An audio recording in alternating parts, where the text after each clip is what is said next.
اگر کوئی شخص اپنی زوجہ کو ہفتے میں ایک مرتبہ صبح سے شام کے لیے اور 15 دن میں ایک مرتبہ رات رکنے کے لیے بھی میکے جانے دے، اور عام دنوں میں کبھی کبھار بیوی جاتی رہتی ہے، تو کیا شوہر عام دنوں کے علاوہ اپنے بچوں کو روک سکتا ہے کہ وہ ماں کے ساتھ نہ جائیں؟ دیکھیں، پہلی بات تو یہ سمجھ لیں کہ ایک ہفتے میں ایک بار اگر زوجہ اپنے میکے جانا چاہے تو شوہر نہیں روک سکتا، گویا کہ اس کو اجازت دینا واجب ہوتا ہے۔ چھوڑ کر آنا واجب نہیں ہے، وہ کوئی ان کے گھر سے آ کے بھی لے جا سکتے ہیں، لیکن خود چھوڑنے جائیں تو بہت ہی اچھی بات ہے، چلو ملاقات بھی ہو جائے گی ایک ہفتے میں ایک بار بس۔ اور اس میں شوہر یہ کر سکتا ہے کہ وہاں بیوی کو نہ روکنے دے، رات میں واپس بلا لے، یہ بھی ہو سکتا ہے۔ لیکن چلیں آپ نے ایک ہفتے میں ایسا کیا اور 15 دن میں وہاں ٹھہرنے کی اجازت بھی دی،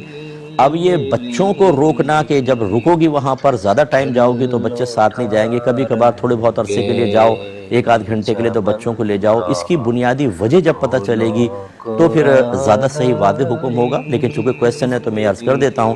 کہ اگر تو یہ منع کرنا کسی معقول وجہ کی بنا پر ہے کہ تھوڑی دیر جاتے ہیں تو بچوں پہ اس گھر کے ماحول کے منفی اثرات مرتب نہیں ہوتے، لیکن زیادہ ٹائم اگر بچے رکیں گے تو ایسی ایکٹیویٹیز اس گھر کے اندر ہوتی ہیں، کچھ عقیدے سے متعلق خرابیاں یا پھر گناہوں کے معاملات کہ ان کے گھر والے گناہوں میں انوالو ہیں، بچے ان کے ساتھ رہیں گے تو وہ بھی اسی کے اندر لگ جائیں گے، پھر تو باپ کا منع کرنا بالکل جائز اور بیوی کو اس میں ضد نہیں کرنی چاہیے۔ اور جو اس لڑکے کے سسرال والے ہیں انہیں ناراض نہیں ہونا چاہیے کہ یہ بچوں کو روک لیتا ہے، آپ اپنا رویہ ٹھیک کریں۔ آپ کی صحبت کی وجہ سے بچے بے نمازی بنیں گے، بچے گناہ کریں گے، بچے آپس میں لڑیں گے، بڑوں کی رسپیکٹ ان کی نگاہوں میں ختم ہوگی، کیونکہ یہ بھی کر رہے ہوتے ہیں اپنے بڑوں کی غیبتیں چغلیاں کر رہے ہوتے ہیں، وہ بچے سن رہے ہوتے ہیں، ان کے دل سے بھی احترام نکلتا ہے۔ تو اگر واقعی اس قسم کی خرابیاں ہیں تو باپ کو روکنا بالکل جائز، اس میں تو وہ بیوی کو بھی روک سکتا ہے، یاد رکھیں۔ یہ اکابرین نے لکھا ہے کہ اگر بیوی کی بہن فاسقہ فاجرہ ہو، گناہگار ہو، علانیہ گناہ کرتی ہو، تو شوہر پر واجب ہے کہ اپنی بیوی کو اس کی سگی بہن سے ملنے سے روکے، کیونکہ یہ منفی اثرات پھر اس پر، یہ قطع رحمی نہیں ہوتی، قطع رحمی وہاں پر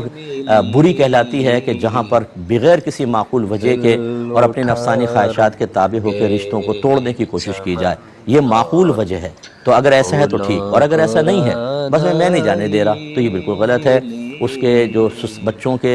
نانا نانی ہیں، ماموں ہیں، خالائیں وغیرہ ہیں، وہ بھی ان کے رشتہ دار ہیں، ان کو آپس میں ملنے دیں۔ ایسے رشتوں کو توڑنا شرعاً جائز نہیں، جب کوئی معقول وجہ نہیں ہے تو پھر کیوں روکا جائے؟ کیوں آپ چاہتے ہیں کہ ان سے نہ ملیں؟ تو اس لیے ہر ایک اپنا احتساب کر لے اور غور و تفکر کر لے۔ اگر اپنی غلطی محسوس ہو تو اللہ کی بارگاہ میں توبہ کریں، اور اگر معقول وجہ ہے تو اس روش کو قائم رکھنے میں شرعاً کوئی حرج نہیں ہوگا۔